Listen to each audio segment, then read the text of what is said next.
मैंने ज़िंदगी में पहली बार सिनेमा 1987 में देखा। मुल्तान के कचहरी चौक पर मरहूम अंजमन सिनेमा हुआ करता था। मेरे मामू का बेटा फिल्मों का बड़ा शौकीन था। वही मुझे वर्गला कर सिनेमा ले गया, जहां मैंने नदीम और बाबरा शरीफ की मुखड़ा देखी। उन दिनों सिनेमा में फ़िल्म देखने वालों को लफंगा समझा जाता था और अक्सर लड़कों की मंगनियां भी इसीलिए टूट जाती थीं क्योंकि लड़की वालों को पता चल जाता था कि लड़का तो इतना बदमाश है कि सिनेमा जाकर फिल्में देखता है। फिल्म देखते हुए अगर कोई पकड़ा जाता तो वालिद साहब भी दुर्गत बनाते और महल्ले वाले भी कता ताल्लुक कर लेते। उन दिनों कविता, बाबरा शरीफ, अंजमन, संगीता वगैरह हिट हीरोइनें शुमार होती थी। मैंने मुखड़ा देखी तो अगले 1.5 हफ्ते तक मेरे ख्वाबों में बाबरा शरीफ ही आती रही और आती भी गाना गाते हुए थी कि मैं सारी रात जागांगी, मैं सारी रात जगावांगी। उन दिनों वही गाने मशहूर होते थे जिनकी शायरी भी कमाल की होती थी।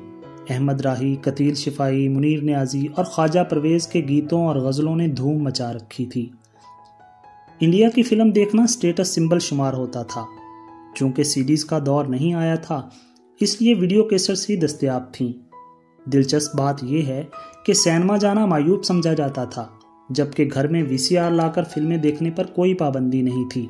वीडियो सेंटर्स जा बजा खुले हुए थे, जहां से 100 रुपये में वीसीआर, टीवी और 4 फिल्में 12 घंटे के लिए किराए पर मिल जाती। ख़ानदान के लड़के वाले साइकिल पर वीसीआर और 4 कैसेटें रखकर घर ले आते। घर के सेहन या बड़े कमरे में वीसीआर लगाया जाता। बड़े चारपाइयों पर बैठ जाते और बच्चों के लिए नीचे दरी या चटाई बिछा दी जाती।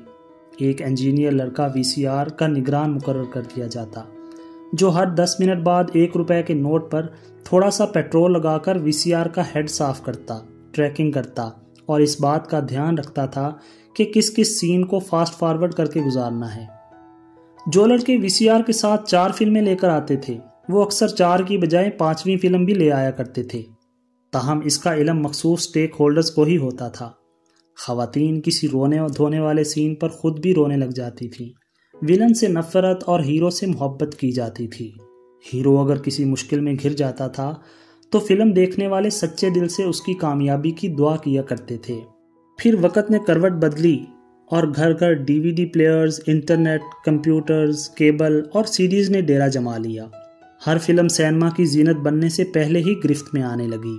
200 रुपये माहवार पर केबल ने न सिर्फ 80 चैनल दिखाने शुरू कर दिए, बल्कि अब तो दिन रात हर किस्म की फ़िल्म किसी न किसी केबल चैनल की जीनत बनी रहती है। और इसी चीज़ ने दिलों का मीठा मीठा दर्द ख़त्म कर दिया है। अब अच्छी शायरी पर कोई ध्यान नहीं देता। आजकल वही गाना मशहूर होता है जिसका कोई सर पैर ना हो। पुराने वक्तों में FA BA का हर स्टूडेंट शायर होता था। अहमद फराज की जाना जाना हर नौजवान की जान होती थी। खूबसूरती का एक रोब होता था। लड़की को रुका दिखने से पहले कागज़ को अतर के छिट्टे मारे जाते थे।